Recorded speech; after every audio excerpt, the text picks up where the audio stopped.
Hello, this is Dave Hearn of the Photo Geezers with episode 11. Today we're going to be doing food photography.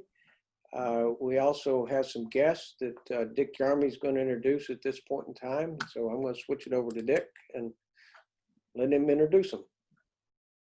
Well, our guests were actually suggested by pictures that they sent in.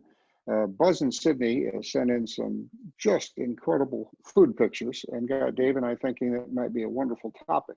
In addition, Sue Jahnke as well had an incredible food picture, which started this whole ball rolling as to why this is the subject today and why we chose it to talk about. And we're going to lean heavily on Buzz and Sydney because it's their work that's making this happen, and they're way ahead of the game, and they have followed the principles that Dave and I looked up on the internet, some of the training involved, and they were already doing it. So we're going to lean heavily on their expertise as to how they made the wonderful pictures they made.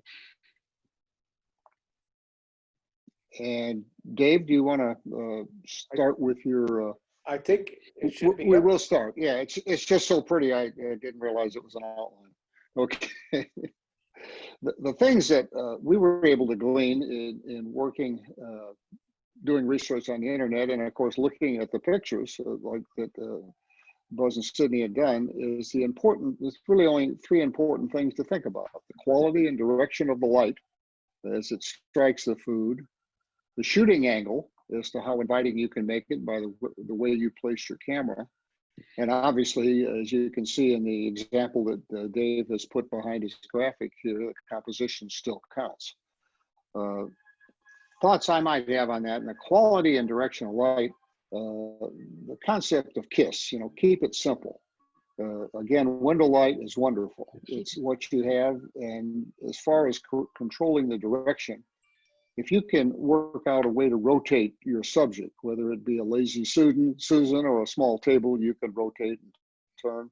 You can change the entire quality and look of the product by the way the light strikes it. And as you'll notice in this picture and in others that you'll see of Buzz and Sydney's, the light kind of comes from behind and across. And that's where the glistening and the great feeling of the food comes. When you're in the Eastman Kodak position of the sun or the light over your left or right shoulder, it flattens the food, it'll make a nice exposure, but it makes it very unappealing. The shooting angle, basically, there's really only two angles that seem to work well with food. One is straight down, which you saw in that exhibit that just went off the screen. And then in Sue Jahnke's picture here, it's more of a 45, somewhere between 45 and 30, more or less the way you would view the food if you're about to partake of it. And really, those are the angles that work the best. Occasionally, I think you'll see a picture later in the show that Horace did, where he has a lobster coming across the screen. I'm sorry, Max, did I offend you? Did I offend you? He, just like Sydney, he's going to go turn the light out. Okay. Turn the flashlight. The other thing I guess I would add, both in light and how you prop and do things, if you could hold in your mind subtraction rather than addition, using black cards or anything you can find to subtract light from areas. You can see Sue has a dark side to these tomatoes as well as a light side. Gives it depth and definition. And the same with the simplicity of the propping. You don't want to put too much stuff in. I was once told a rule that when you can't take anything else out of the picture, you're done as far as composition. I don't think it's a bad rule. One other point, and I think the iPhone shooters will enjoy this, hand holding your pictures gives you many more options as to how you approach the food. If you're fooling around with your bigger camera and you're trying to set up with a tripod, you have a tendency to be locked on something. And then you go ahead and shoot it because you've gone to all the work to put it there, and it may not be the right picture. So just working by hand, and usually you can work at a fast enough speed that you're not going to blur your pictures. And those are the only tips I can think of photographically. The only other thing I would comment on this particular picture was how Sue chose an excellent background and color matched the background to the Capri salad. So And the complementary right. feel of it. I heard one photographer on one of the YouTubes that I had watched to prepare for this said that, you know, it's sort of theater. The food is your main subject and everything else are supporting players, and you need to keep them that way. And that's a pretty good thought. And this is Buzz's image that really, I think, initially inspired us to move forward. My comment was, why didn't he invite us over for dinner? So this is a paella that he shot, and there's several nice things about this. This is, instead of being the top angle, this is obviously from a kind of like a 45 degree, because you have the wine glasses and the nice condensation on the wine glasses, the beautiful color in the paella, and then the out of focus yard background, I think, adds quite a bit to it. So Yeah, I thought it was interesting here to have something more than simply the paella, as beautiful as it may be, but to have the supplementary, complementary features of the wine glasses and the wine bottle and the colors of the tablecloth, for example. And the setting, you know, and the Yes. fact that you were going to enjoy it outside, or, you know, quasi outside. And there's the even, whole thing, it comes together. there's even the profile of St. Francis there behind the left wine glass. Oh, yeah. and one of the things that yesterday, or we talked about this particular paella. This is which is a very nice food photo. But Buzz, you want to comment how you feel about it versus the other one when we talked about it? Well, it seems to me that, of course, here you have the colors of the paella itself, and a paella is lovely in and of itself. But I thought having other features adds something to the story. That is the background, the setting, maybe the individuals involved with the meal. So I really prefer a picture with some supporting cast to it, typically, I think. Oh, I think I believe that you will linger with the picture longer when that's the case. And even if you are making up not inappropriate, but incorrect stories of your own as you're looking at someone else's picture, to me, that's fantastic. You know, it's whatever story it stirs in you when you look at it. So I agree with you about the props a great deal. One thing I enjoy doing when I take food pictures is I want to send them to my son and daughter-in-law to make them envious. And of course, they do the same thing to me. So that may be my primary purpose in taking food pictures. So this is an older picture of Buzz's. You want to tell us about the background on this picture? Well, this is in a little chateau in France, actually. And when you show up at a lovely restaurant like this, you're so eager to taste the food that you really can't spend much time preparing the setting and composing the picture. So it's more for a memory than for anything else. So, I mean, if you reshot it, what would you do? Would be anything different you would do? Or? Well, I would either expand the picture to include a bit more of the supplementary features, or possibly reduce it. And I would arrange the silverware a bit differently for sure. So when I looked at it, and obviously there's the things that Buzz talked, the wine glass and the other side dishes, you know, you kind of, you keep wanting to say what's out there. Obviously we can't reshoot it by expanding, but what we can do, the other thing I noticed was this platter, there's mixed light here. It looks like you have some window light coming in from the side, and you have some nice pure whites, and then you have this yellow on the very same tablecloth on the opposite side. So there must have been some kind of incandescent light overhead.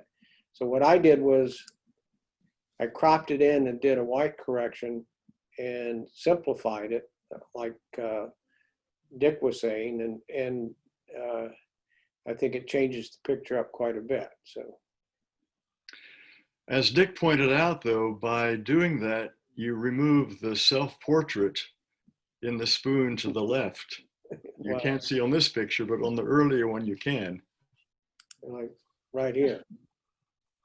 On the fork. On the fork, not the spoon, but the fork. Yeah.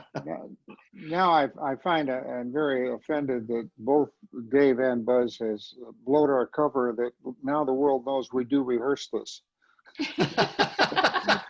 We want everybody to think we were really slick, and we just, came into the room, sat down, did this. Well, I think we are allowed a certain Kentucky windage here. So so here's a picture of Sydney's, and to Buzz's earlier point, we do have some silverware arranged on the plate, which helps to anchor it in. The thing that I really liked here, and then it's subtle. If you look at the face, say, of the banana here, or even on the side of the peach over here, you see that it's darker because you have light coming in from the right, and it gives a three-dimensional quality to the place, but it's very, very subtle. So having the direction of the light and having a very soft diffuse light really helps the image considerably. And very important on light subjects, very important on something like a banana that would just end up as a blob that your eye would be drawn to, and you would miss everything else if you didn't have that definition in shadow. And it looks good enough to eat, doesn't it? Oh, Yes, it does. And this was a birthday breakfast, so happy birthday, Sydney. Thank you. Similar kind of picture here of Buzz's. And again, we have the nice soft light coming in. What kind of berries are those, Buzz?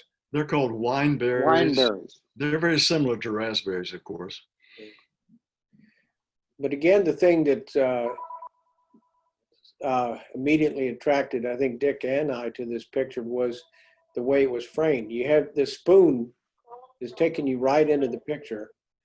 And then you have, I think, a very wise decision not to show the whole bowl, to kind of cut it off and just have this tangent over on this side with an excellent color match in the background. Yeah. And when you mentioned the striking lighting, yes, soft and also very directional, which gives you the translucent look on the wine berries, which is very striking. Giving you the deepest red that you have in the picture, or the most attracting red. I shouldn't say the deepest. You got dark red in the corners, but that attract you to the picture. The lighting is just beautiful. Yeah. This is Sydney's of some tomatoes, and the thing that you always want to keep in mind in food photography is that the composition counts. So she's done some, among other things, she's used diagonals, which this would not be nearly, I think, as effective if the knife was parallel to the butcher block that's behind there. I think layering up the tomatoes, having the light come in to give you the nice specular highlights, very nicely done. Thank you. Buzz, you want to tell us a little bit about this image? Well, these are shishito peppers that have been sauteed with garlic and olive oil and salt. And the foreground is kind of in focus and the background is not. That was pure chance on my part. I only took one picture and didn't have much choice about choosing the best of the lot. But there's a great deal of light coming in from the opposite side. yeah, if anything, I might want to try to soften the light a little bit, but the having the shallow depth of field, I think is very effective. Where so your attention is just drawn to this little bit of area that's in focus on the front side of these peppers, and I like the angle of the platter instead of having it square. Again, we've got diagonals that I think in general make pictures a lot more interesting. And also, if you tried to come at it square, you'd end up with a very distorted platter at that close, which then is the old rule of somebody's wondering why it's distorted, they're not looking at the picture. So this was a very wise choice on camera angle, I think. It may have been pure chance that I took it that way. Don't say that. Yeah. So I'm going to give you credit for doing it automatically. One side of your brain told you to do it that way. So this is, at least for me, was a nice story. You know, of course, I love the whatever these tarts are. Blueberry tarts. Blueberry. Buzz made these tarts. And to me, the number one thing about good food photography is it kind of makes your stomach start to rumble a little bit. And what I really liked in this picture was the fact that he added the spoon up here, and it's obvious that either Sydney or Buzz had taken a bite, which to me added considerably to the picture. So, Yeah, again, a story. There's a story there, which is lovely. and having the pan as a background with the nice matching patina to the crust of the tarts is very nice. The only thing that I would mention is when you do food photography, be very careful about crumbs that might distract your attention, but you can either clean those up before you take the picture or in post take them out. So you're saying that's a crummy picture? Well, the interesting thing is you have two crumb players, and you have one that tells a story up on the plate. Right. And then you have the distracting ones on the pan. So you don't remove all crumbs. You know, the crumbs around the one you've eaten in is part of the story, to me, and a nice part of it. In fact, I imagine a food stylist that did it for a living, if there wasn't a crumb there, would place one there.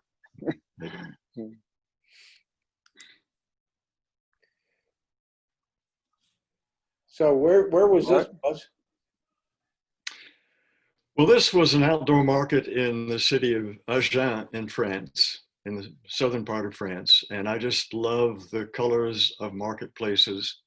And of course, this is a memory shot as well to remind me of the lovely markets that I experienced often in France. So, you know, food photography can go beyond just things sitting on a plate. It can extend to marketplaces and anything that makes the food attractive and makes you want to grab an apple and take a bite, I guess. So this deserves some discussion because, of course, we have this Vincent van Gogh background and then this lovely arrangement of not cooked food, but raw food. And I was kind of wondering about who arranged this. And Well, I snapped the shutter, but I have a stylist who organized the vegetables for me. And all I did was plop it down on the tray. Well, again, it's one of those things, as Buzz just said, you know, it was chance. No, it's not. You know, it's built into your brain and it shows. You know, the arrangement jumps out at you, and the picture, you know, the button pushing is lovely also, and the choice of the background. You know, to me, this is a food production shot. This is or more than one talented person bringing what they can to the picture and then collaborating on a finished product, which is pretty much the way people that do it for a living do it. It's very, very nice, I think. which, you know, by styling, you know, it has to do with arranging and things you do, but it's as good food photographers will tell you, the stylist is as important as the photographer themselves. And thinking of styling, this was a picture of Sue Jahnke's that, you know, again, wonderful great background, but look how things have been arranged on the platter. to just give really, really nice attention to the food, and I thought it was very well done. Very striking. Yeah, and this, I love the way the eggs, the boiled egg has been almost perfectly sliced down, and you get nice look at the yolk and the whites around it. So it's, And you think an egg only has two colors, but I really see three distinct colors in the egg. right. Yeah. We'd have to ask Ernie how long his Instapot was set for the, because Ernie shared his recipe with me for how many minutes in the Instapot as to how hard you want the hard-boiled egg. Oh, And that looks like about 7 minutes to me with a slow cool down. And the other thing that I want to comment on this is that again, the color, pay attention to the whites in your image. White, I think having realistic whites adds a lot to a food photography. And that's one of the reasons why it's nice to use window light, is because the natural window light, that daylight balance, tends to render color in whites very, very realistically.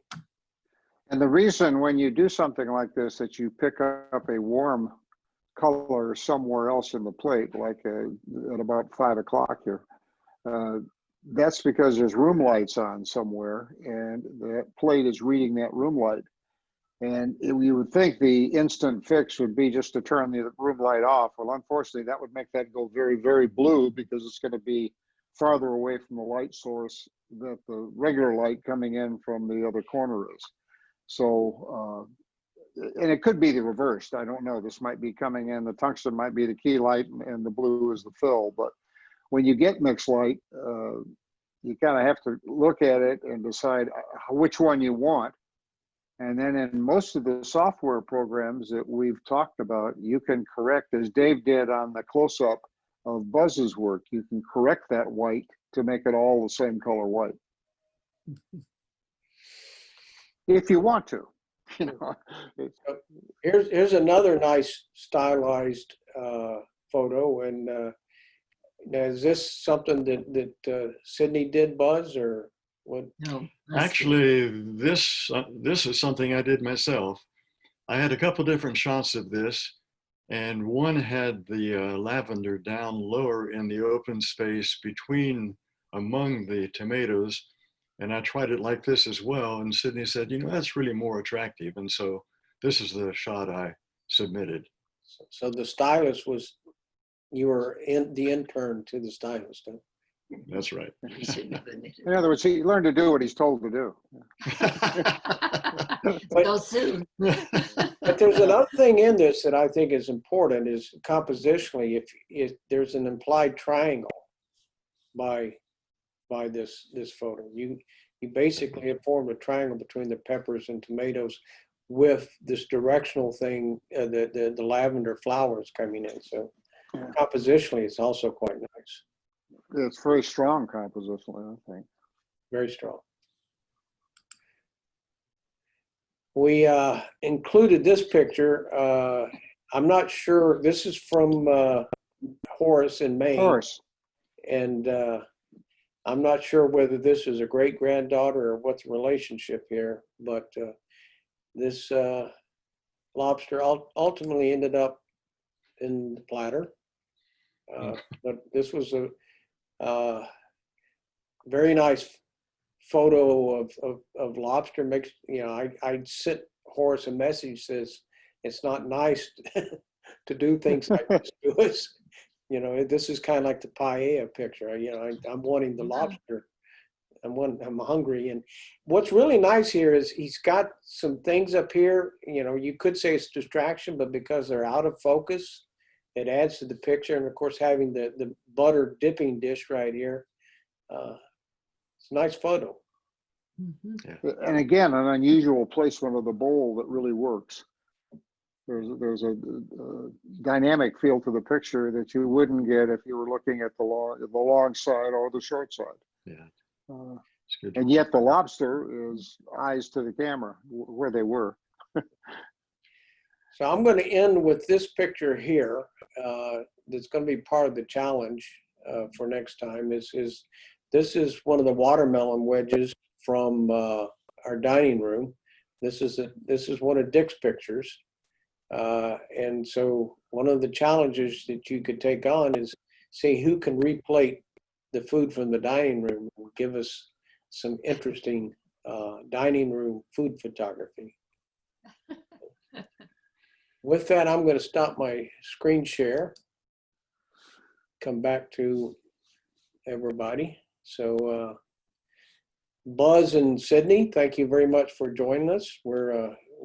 This is a first for us, having guests on the photo geezers, but we appreciate your participating and we appreciate your wonderful photos. So with that, I guess, Dave, I had one final thought, and that was in what we presented, you might get the feeling that the food photography is quite a bit of work, and it is.